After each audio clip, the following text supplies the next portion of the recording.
Hey, hi. Thanks for coming by. Tori Magoo 44. I appreciate you coming by. Today is a video I want to talk to you guys about Scientology, education, and Anonymous. This weekend past, we did a picket with the new Scientology Ideal Org. You know, they were having their Ideal Org opening, which it's interesting because they just had renovated that exact same building about 10 years ago, or maybe even 15 years ago now, and it stayed empty most of the time, and now they're renovating it again as the Ideal Org. So anyway, we picketed. It was a beautiful day here, and tons of people there. I was really surprised. It was like, wow, this is really jumping like the old days. Until I heard David Miscavige on one of the videos, which I'll post the links here, say there's people from 21 states. And then I realized, oh, okay, so they either flew people in or ordered them in and, you know, said everybody needs to be here for the grand opening. But, of course, they had all their buses along the street so that trying to block the people from seeing anything Anonymous had to say. A lot of Anonymous were there. It was very cool. And we had a good picket. It was really fun. I saw a bunch of people I haven't seen. I saw Henning Helt. He was one of the 11 people that went to prison with Mary Sue Hubbard years ago after they broke into the federal government office. This is Scientology, a church. You know, it's a true story. You can type it into the internet and look it up. Anyway, I saw him. I used to know him when I was in, and his wife. I saw quite a few people that I used to know, and, you know, they all kind of just walked by, you know, didn't look at me or anything. It's amazing to me to think, I don't know, somehow I would think something would be clicking inside of me when I'd have to always like be walking away from people that I know and that I knew very well, you know, and to not even be able to talk to them. But that's the way it is. So now what does that have to do with education? Well, I'm going to post a link of a professor who's talking about Anonymous. It's a really interesting talk. If you listen to each one, there's about 4 sections. I highly recommend you listen to it. It's very interesting about the internet, geeks, and Anonymous, and, you know, what all, as through how she sees it, took place. But I know for Scientology, and I will say that to everyone, I'm a big fiend on get trained in something, because you're going to work for a long time. Whether you know it or not, you are going to work for a very long time. So get trained in something you like to do and that has a future to it. Because you can get trained in something right now, but in 3 or 4 years, it may no longer be a job. Do you know what I mean? They have it replaced with either robots, or it's just not a needed thing anymore. So yeah, you can check it out. You can go to bookstores. I always talk to kids and parents about this, you know, go to a bookstore, look into the business section, find out. They have books with all the different careers listed and how much you make when you graduate, how much you'll make in 5 years and in 10 years. And in that way you can kind of whittle down what you want to major in. But definitely get trained in something that you like and that you'd like to do. Even if you want to be, I talk to a lot of people who are like, I'm going to be an actress, I'm going to be a writer, I'm going to be a musician. Those are all fantastic, and I highly recommend you do it. But get trained in something that you can be making cash while you're getting that career going. Because otherwise it's a tricky thing where you end up dropping what you really want to do because you have to make money to pay your bills. And Scientology is not big on college at all. You know, Hubbard said people should be out working by the time they're 15. That's bullshit. You know, Hubbard was a lunatic who wanted people to work for him. That's what he wanted them to do. So why get trained in anything? They're going to go away and not work for him. So definitely get trained in something. Go to college.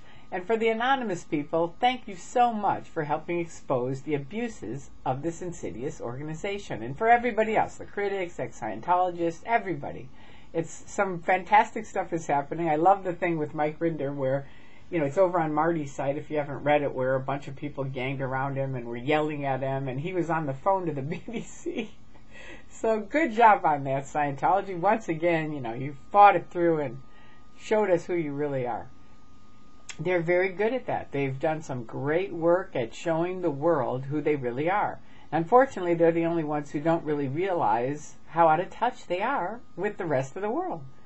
But there you go. That's my little talk for today. I had a great time picketing. It was fun seeing everybody. Thank you to everybody who came. I didn't get to say goodbye to a lot of people. Well, that was the one last thing. We were in Subway again. Remember there was that big Subway thing last year. I think it was a year or two ago, but they had a big Subway deal. It was the same Subway place. We sit down to have like our little sandwich and snacks, and all the public are leaving the event now. So we put our signs right in the window.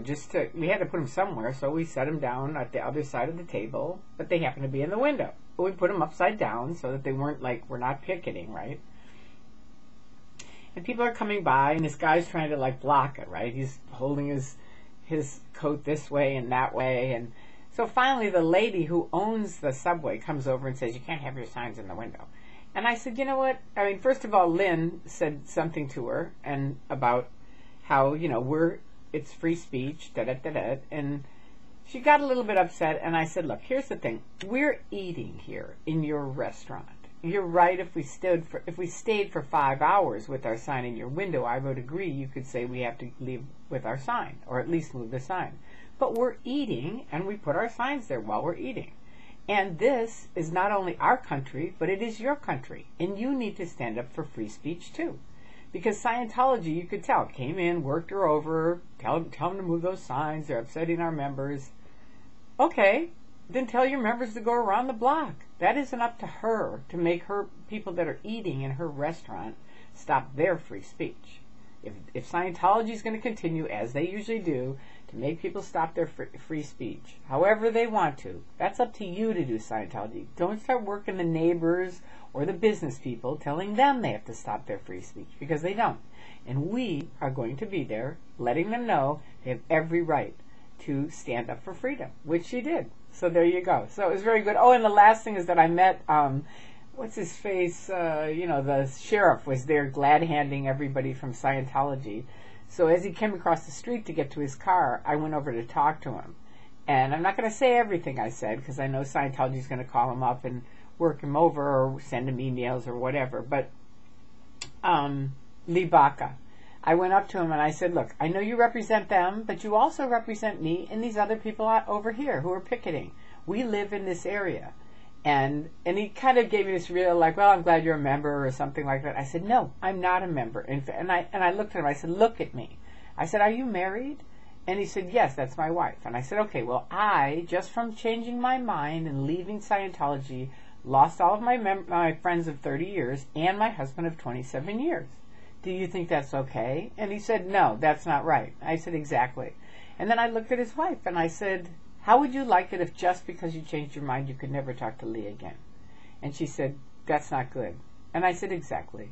So I gave them my card with my websites that I suggested they look at and learn both sides about it. Because obviously I had no idea how much they were in on this thing with Scientology, but I could tell from the way they were shaking hands out on the street they were. So at least I got a little bit of a say into it. We'll see if they leave or if they look at the other side. I hope they do. For any politicians, please read both sides. Look at both sides. Find out about what you're connecting up to, supporting, joining. I'm sure they're giving you money, but you also have to know they are doing some severely abusive things. And if your name is going to be next to theirs, you want to know everything that's going on with it. Okay, so there you go. That's my pitch. Send them some letters if you want with facts and information so that can be followed up. Okay? All right. I love you guys. Have a wonderful week. I will talk to you soon. Bye-bye.